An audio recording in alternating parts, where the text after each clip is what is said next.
And now chapter 16 of the Antya Leela, Lord Sri Caitanya Mahaprabhu tastes nectar from the lips of Lord Sri Krishna.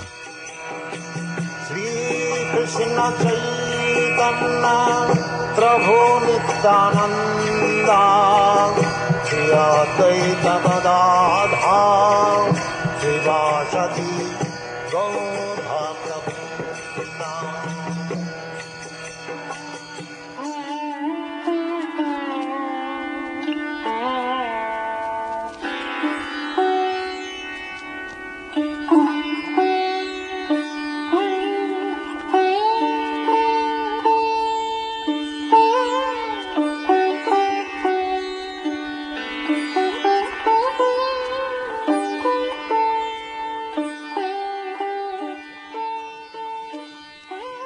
Let me offer my respectful obeisances unto Sri Caitanya Mahaprabhu, who personally tasted the nectar of ecstatic love for Krishna, and then instructed his devotees how to taste it.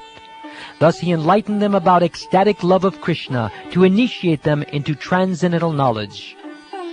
All glories to Sri Caitanya Mahaprabhu. All glories to Lord Nityananda. All glories to Advaitacharya. And all glories to all the devotees of the Lord. Sri Caitanya Mahaprabhu thus stayed at Jagannath Puri in the association of his devotees, always merged in ecstatic devotional love.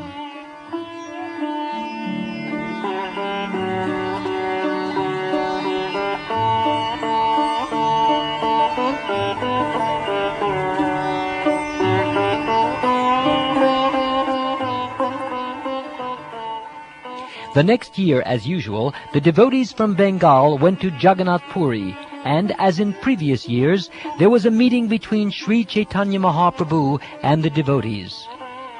Along with the devotees from Bengal came a gentleman named Kalidas. He never uttered anything but the holy name of Krishna. Kalidas was a very advanced devotee, yet he was simple and liberal. He would chant the holy name of Krishna while performing all his ordinary dealings. When he used to throw dice in jest, he would throw the dice while chanting Hare Krishna. Kalidas was an uncle of Raghunath Das Goswami. Throughout his entire life, even in old age, he tried to eat the remnants of food left by Vaishnavas. Kalidas ate the remnants of food of as many Vaishnavas as there were in Bengal. He would go to all the Vaishnavas born in Brahmin families, be they neophyte or advanced devotees, and present them gifts of first-class edibles. He would beg remnants of food from such Vaishnavas, and if he did not receive any, he would hide. After the Vaishnavas finished eating, they would throw away their dishes or leaves, and Kalidas would come out of hiding, take the leaves, and lick up the remnants. He would also take gifts to the homes of Vaishnavas born in Shudra families. Then he would hide and eat the remnants of food they threw away in this manner. There was a great Vaishnav named Jadu Thakur who belonged to the Bunimali caste. Kalidas went to his home taking mangoes with him. Kalidas presented the mangoes to Jadu Thakur and offered him respectful obeisances. Then he also offered respectful obeisances to the Thakur's wife. When Kalidas went to Jadu Thakur, he saw that saintly person sitting with his wife. As soon as Jadu Thakur saw Kalidas, he likewise offered his respectful obeisances unto him. After a discussion for some time with Kalidas, Jadu Thakur said something to him in sweet words. "I belong to a low caste, and you are a very respectable guest. How shall I serve you? If you will permit me, I shall send some food to a Brahmin's house, and there you may take prasad. If you do so, I shall then live very comfortably." Kalidas replied, "My dear sir, please bestow your mercy upon me. I have come to see you, although I am very fallen and sinful. Simply by seeing you, I have become purified. I am very obligated to you, for my life is now successful. My dear sir, I have one desire. Please be merciful to me by kindly placing your feet upon my head, so that the dust on your feet may touch it."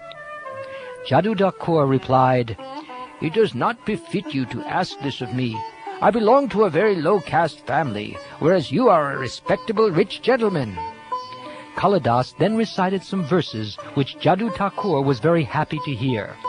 From the Hari Bhakti Vilas he quoted, "Even though one is a very learned scholar in Sanskrit literature, if he is not engaged in pure devotional service, he is not accepted as my devotee. But if someone born in a family of dog-eaters is a pure devotee with no motives for enjoyment through fruitive activity or mental speculation, he is very dear to me. All respect should be given to him, and whatever he offers should be accepted, for such devotees are indeed as worshipable as I am." Then from the Srimad Bhagavatam he quoted, "A person may be born in a Brahmin family and have all 12 Brahminical qualities. But if in spite of being qualified he is not devoted to the lotus feet of Lord Krishna, who has a navel shaped like a lotus, he is not as good as a Chandal who has dedicated his mind, words, activities, wealth, and life to the service of the Lord." Simply to take birth in a Brahmin family or to have Brahminical qualities is not sufficient. One must become a pure devotee of the Lord. If a Shvapacha or Chandala is a devotee, he delivers not only himself, but his whole family.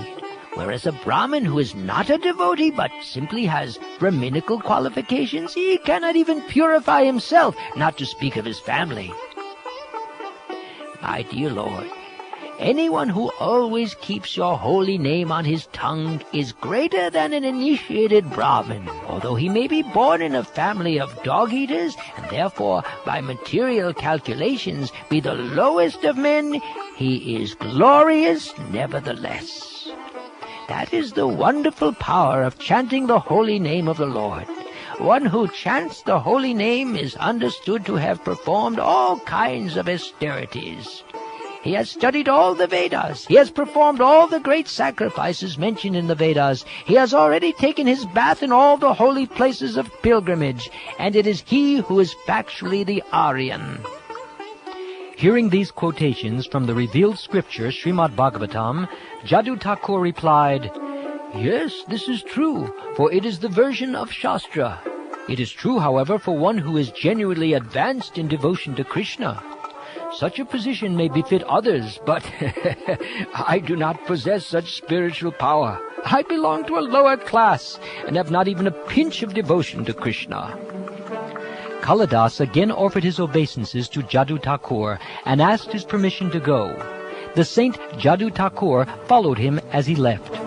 After bidding farewell to Kalidas, Jadu Thakur returned to his home, leaving the marks of his feet plainly visible in many places.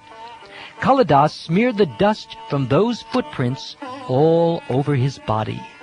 Then he hid in a place near Jadu Thakur's home.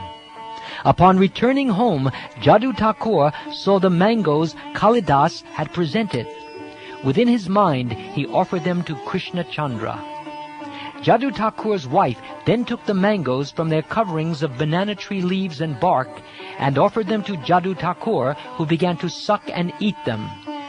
When he finished eating, he left the seeds on the banana leaf, and his wife, after feeding her husband, later began to eat. After she finished eating, she filled the banana leaves and bark with the seeds, picked them up, and threw them into a ditch where all the refuse was thrown. Kalidas licked the banana bark and the mango seeds and skins, and while licking them, he was overwhelmed in jubilation by ecstatic love. In this way, Kalidas ate the remnants of food left by all the Vaishnavas residing in Bengal.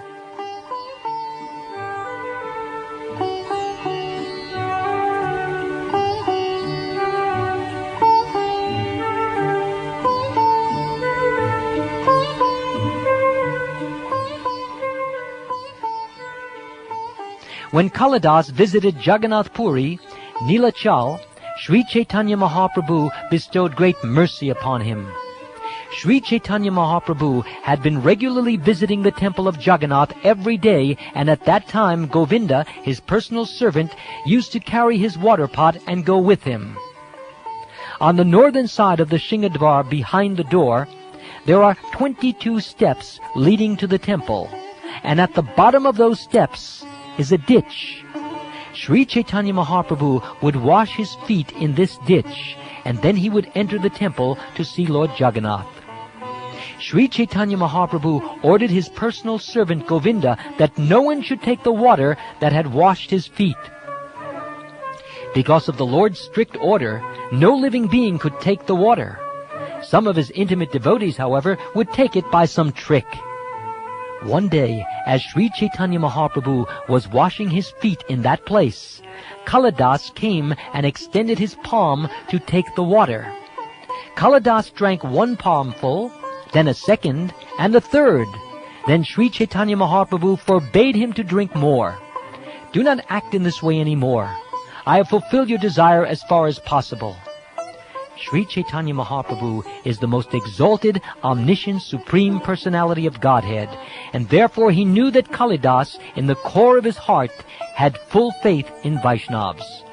Because of this quality, Sri Caitanya Mahaprabhu satisfied him with mercy not attainable by anyone else.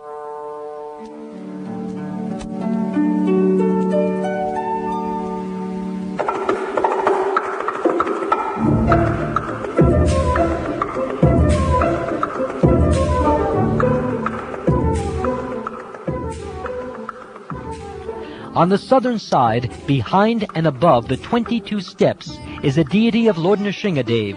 It is on the left as one goes up the steps toward the temple.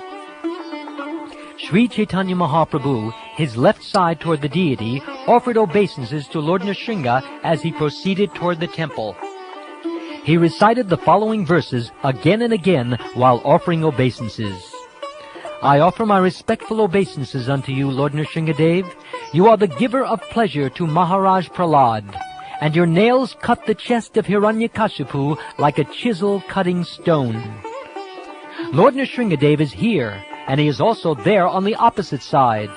Wherever I go, there I see Lord Nrsingadev. He is outside and within my heart. Therefore I take shelter of Lord Nrsingadev, the original Supreme Personality of Godhead." Having offered obeisances to Lord Nrsingadev, Sri Caitanya Mahaprabhu visited the temple of Lord Jagannath. Then he returned to his residence, finished his noon duties, and took his lunch. Kalidas was standing outside the door, expecting the remnants of food from Sri Caitanya Mahaprabhu. Knowing this, Mahaprabhu gave an indication to Govinda. Govinda understood all the indications of Sri Caitanya Mahaprabhu. Therefore, he immediately delivered the remnants of Sri Caitanya Mahaprabhu's food to Kalidas. Taking the remnants of the food of Vaishnavas is so valuable that it induced Sri Caitanya Mahaprabhu to offer Kalidas his supreme mercy.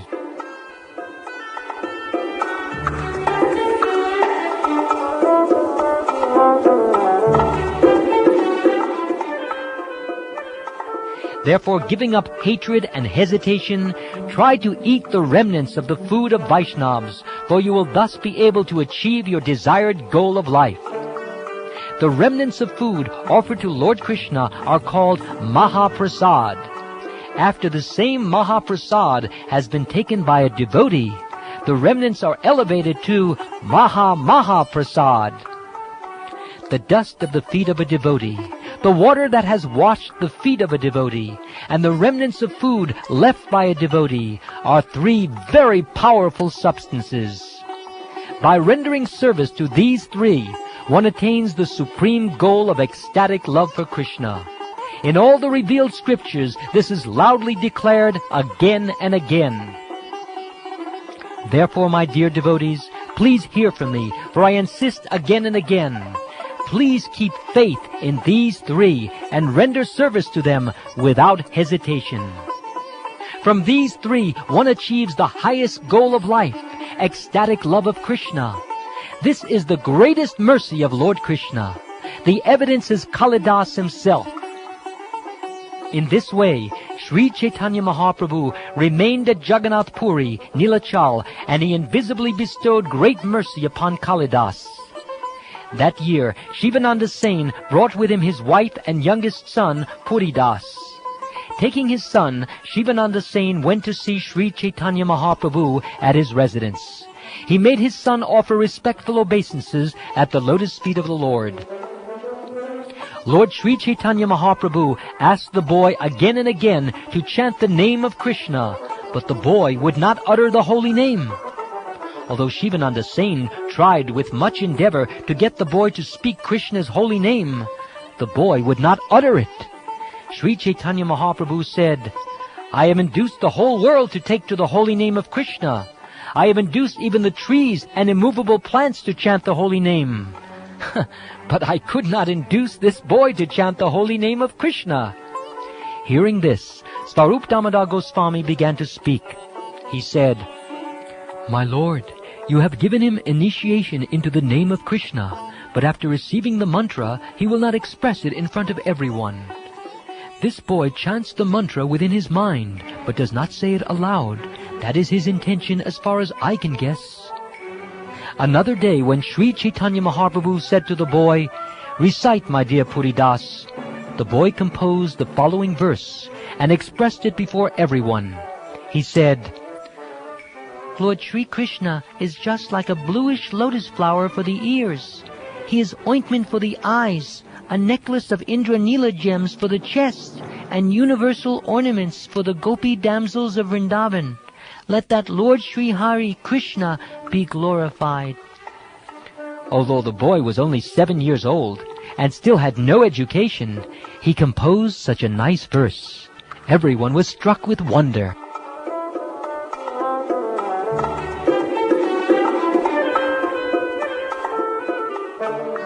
This is the glory of Sri Caitanya Mahaprabhu's causeless mercy, which even the demigods, headed by Lord Brahma, cannot estimate.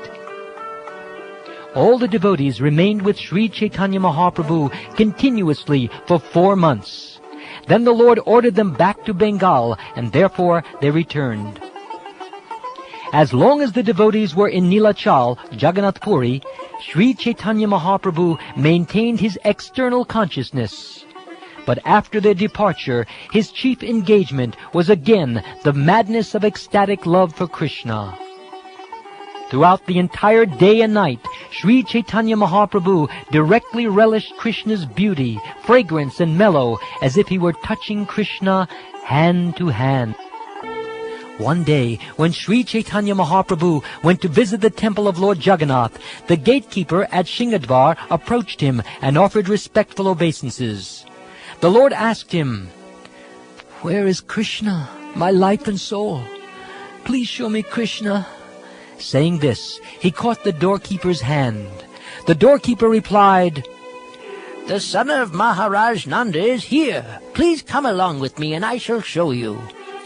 Lord Chaitanya said to the doorman, "You are my friend. Please show me where the Lord of my heart is." After the Lord said this, they both went to the place known as Jagamohan, where everyone views Lord Jagannath. The doorkeeper said, "Just see, here is the best of the personalities of Godhead. From here you may see the Lord to the full satisfaction of your eyes." Sri Caitanya Mahaprabhu stayed behind the huge column called the Garuda Stamba and looked upon Lord Jagannath. But as he looked, he saw that Lord Jagannath had become Lord Krishna with his flute to his mouth. In his book known as Gauranga Stava Kalparviksha, Raghunath Das Goswami has described this incident very nicely. He said, "My dear friend the doorkeeper, where is Krishna, the Lord of my heart? Kindly show him to me quickly." With these words, Lord Sri Caitanya Mahaprabhu addressed the doorkeeper like a madman.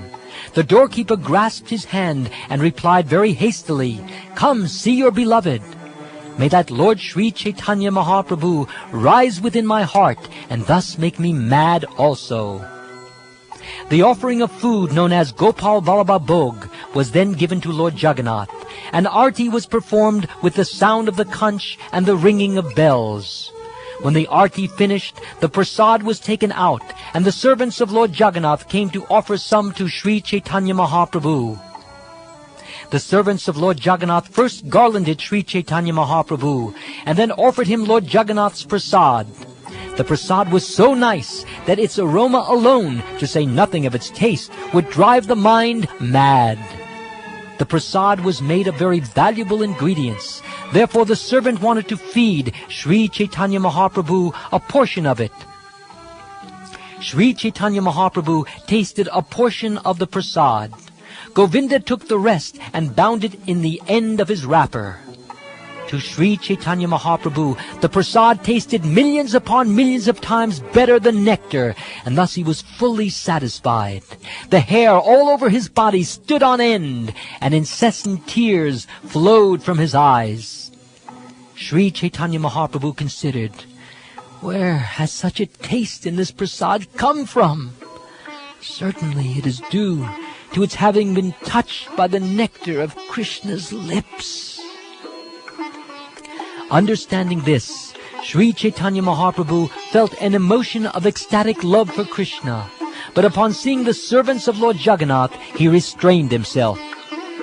The Lord said again and again, "Only by great fortune may one come by a particle of the remnants of food offered to the Lord." The servants of the Jagannath temple inquired, "What is the meaning of this?" Sri Caitanya Mahaprabhu replied, "These are the remnants of food that Krishna has eaten and thus turned to nectar with his lips. It surpasses heavenly nectar, and even such demigods as Lord Brahma find it difficult to obtain. Remnants left by Krishna are called pela. Anyone who obtains even a small portion must be considered very fortunate. One who is only ordinarily fortunate cannot obtain such mercy. Only persons who have the full mercy of Krishna can receive such remnants." The word Sukriti refers to pious activities performed by the mercy of Krishna. One who is fortunate enough to obtain such mercy receives the remnants of the Lord's food and thus becomes glorious. After saying this, Sri Caitanya Mahaprabhu bade farewell to all the servants. After seeing the next offering of food to Lord Jagannath, a function known as Upalabhog, he returned to his own quarters.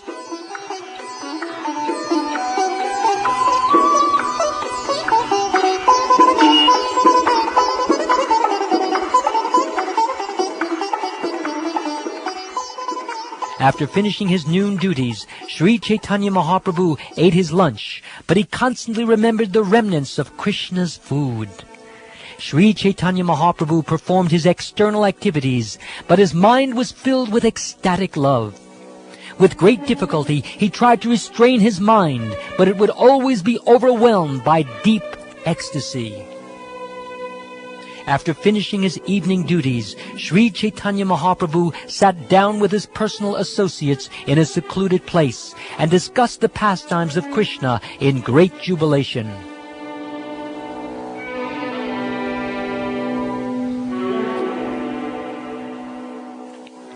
Following the indications of Sri Caitanya Mahaprabhu, Govinda brought the prasad of Lord Jagannath. The Lord sent some to Paramananda Puri and Brahmananda Bhadati. Sri Caitanya Mahaprabhu then gave shares of the prasad to Ramananda Roy, Sarvabhauma Bhattacharya, Svarup Damodar Goswami, and all the other devotees. As they tasted the uncommon sweetness and fragrance of the prasad, everyone's mind was struck with wonder. Sri Caitanya Mahaprabhu said, "These ingredients, such as sugar, camphor, black pepper, cardamom, cloves, butter, spices, and licorice, they're all material. Everyone has tasted these material substances before. However, in these ingredients, there are extraordinary tastes and uncommon fragrances. Just taste them and see the difference in the experience. Apart from the taste, even the fragrance pleases the mind and makes one forget any other sweetness besides its own. Therefore, it is to be understood that the spiritual nectar of Krishna's lips has touched these ordinary ingredients and transferred to them all their spiritual qualities. An uncommon, greatly enchanting fragrance and taste that makes one forget all other experiences are attributes of Krishna's lips. this prasad has been made available only as a result of many pious activities. Now go taste it with great faith and devotion." Loudly chanting the holy name of Hari, all of them tasted the prasad. As they tasted it, their minds became mad in the ecstasy of love.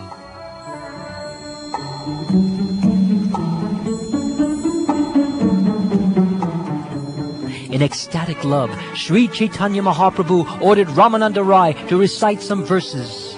Thus Ramananda Rai spoke as follows: "O hero of charity, please deliver unto us the nectar of your lips. That nectar increases lusty desires for enjoyment and diminishes lamentation in the material world. Kindly give us the nectar of your lips, which are touched by your transcendentally vibrating flute, for that nectar makes all human beings forget all other attachments." Upon hearing Ramananda Rai quote this verse, Sri Caitanya Mahaprabhu was very satisfied. Then he recited the following verse, which had been spoken by Srimati Radharani in great anxiety. "My dear friend, the all-surpassing nectar from the lips of the Supreme Personality of Godhead, Krishna, can be obtained only after many, many pious activities. For the beautiful gopis of Vrindavan, that nectar vanquishes the desire of all other tastes. Madan Mohan always chews pan that surpasses the nectar of heaven. He is certainly increasing the desires of my tongue." After saying this, Sri Caitanya Mahaprabhu was overwhelmed by ecstatic loving emotions. Talking like a madman, he began to explain the meaning of the two verses. "My dear lover, let me describe some of the characteristics of your transcendental lips. Oh, they agitate the mind and body of everyone. They increase lusty desires for enjoyment. They destroy the burden of material happiness and lamentation, and they make one forget all material tastes. The whole world falls under their control. They vanquish shame, religion, and patience, especially in women. Indeed, they inspire madness in the minds of all women. Your lips increase the greed of the tongue, and thus attract it. Considering all this, we see that the activities of your transcendental lips are always perplexing. My dear Krishna, since you are a male, it is not very extraordinary that the attraction of your lips can disturb the minds of a woman. I am ashamed to say this, but your lips sometimes attract even your flute, which is also considered a male. It likes to drink the nectar of your lips, and thus it also forgets all other tastes. Aside from conscious living beings, even unconscious matter is sometimes made conscious by your lips. Therefore your lips are great magicians. Paradoxically, although your flute is nothing but dry wood, your lips make it drink their nectar. They create a mind and senses in the dry wooden flute and give it transcendental bliss.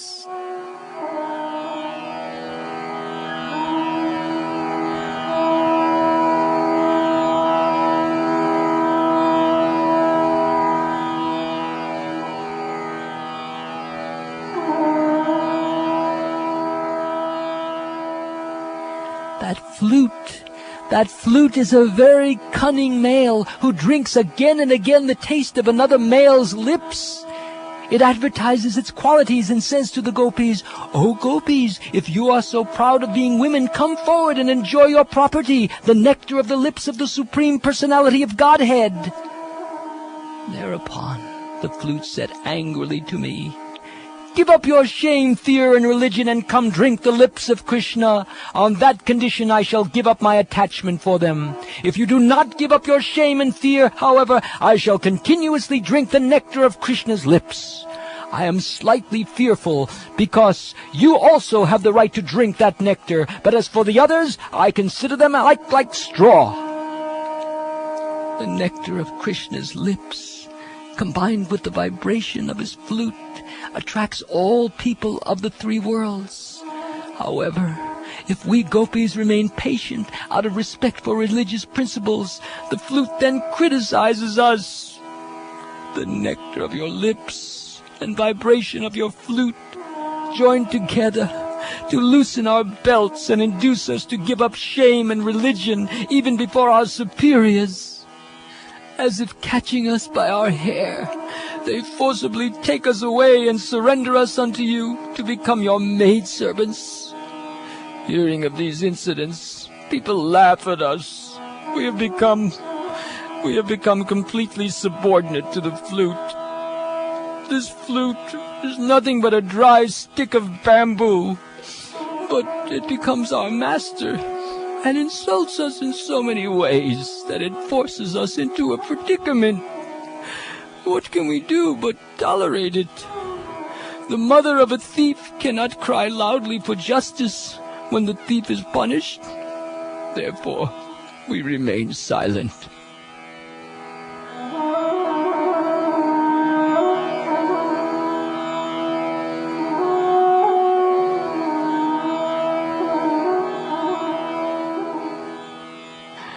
That is the policy of these lips.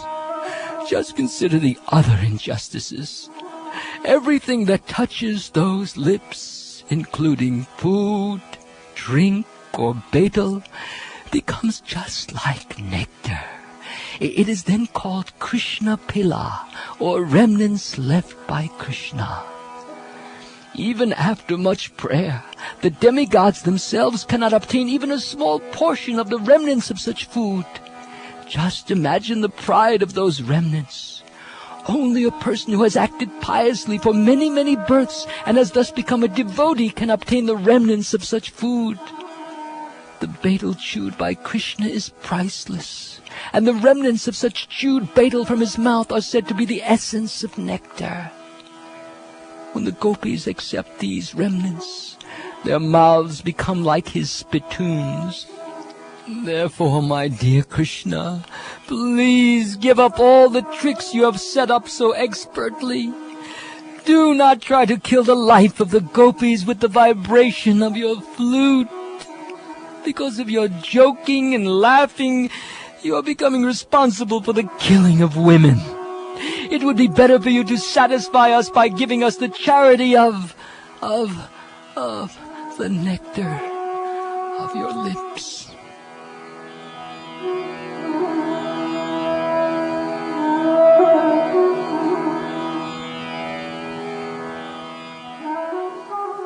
While Sri Caitanya Mahaprabhu was talking like this, his mind changed.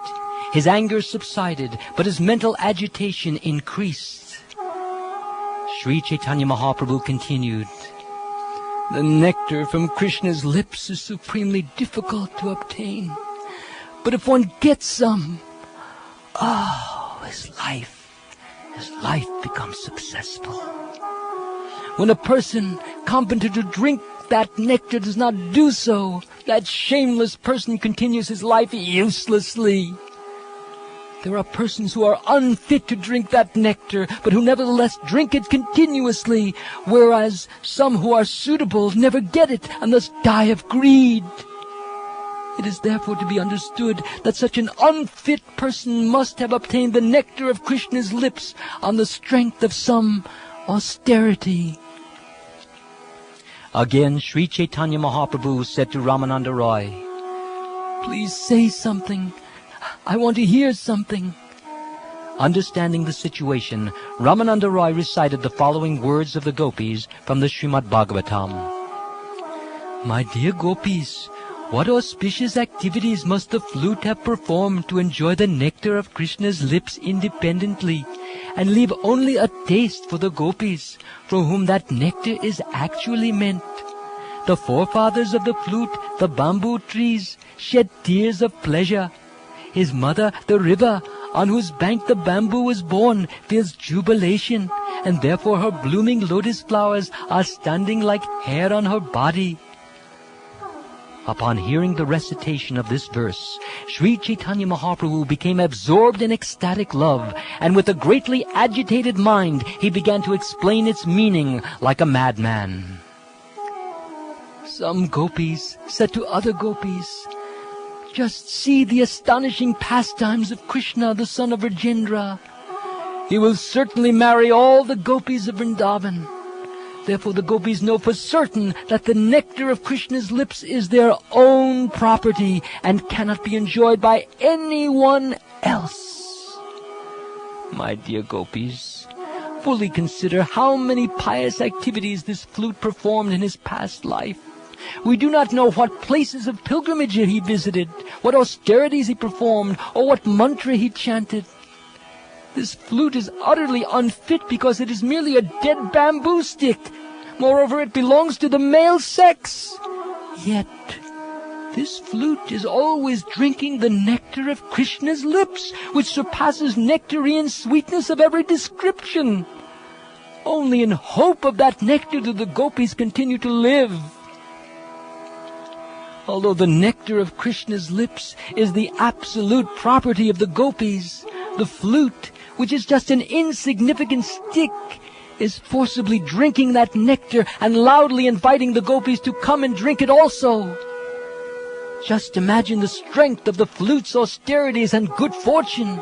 Even great devotees drink the nectar of Krishna's lips after the flute has done so. When Krishna takes his bath in universally purifying rivers like the Yamuna and the Ganges of the celestial world, the great personalities of those rivers greedily and jubilantly drink the remnants of the nectarine juice from his lips.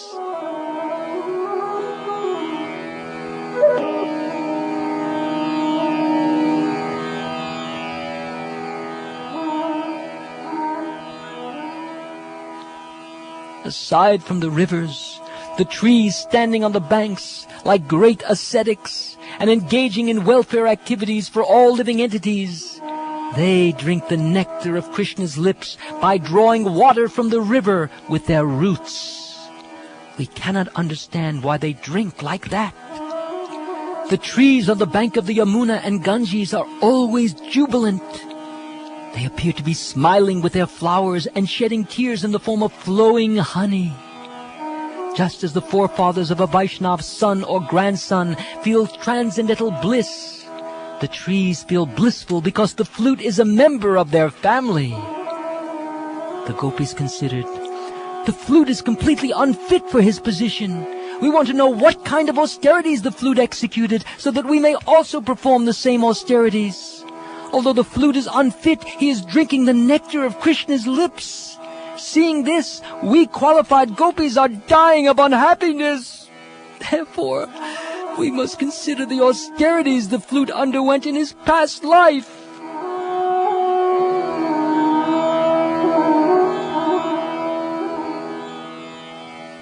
While thus speaking like a madman, Sri Caitanya Mahaprabhu became full of ecstatic emotion. In the company of his two friends, Swarup Damodar Goswami and Ramananda Rai, he sometimes danced, sometimes sang, and sometimes became unconscious in ecstatic love.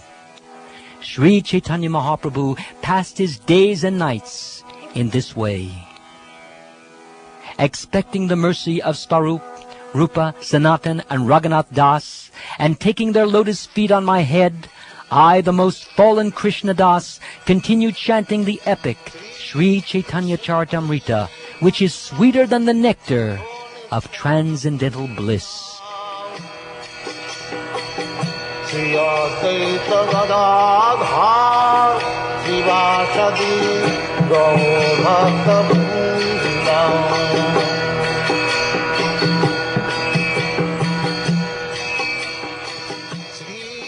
This ends chapter 16 of the Antya Lila.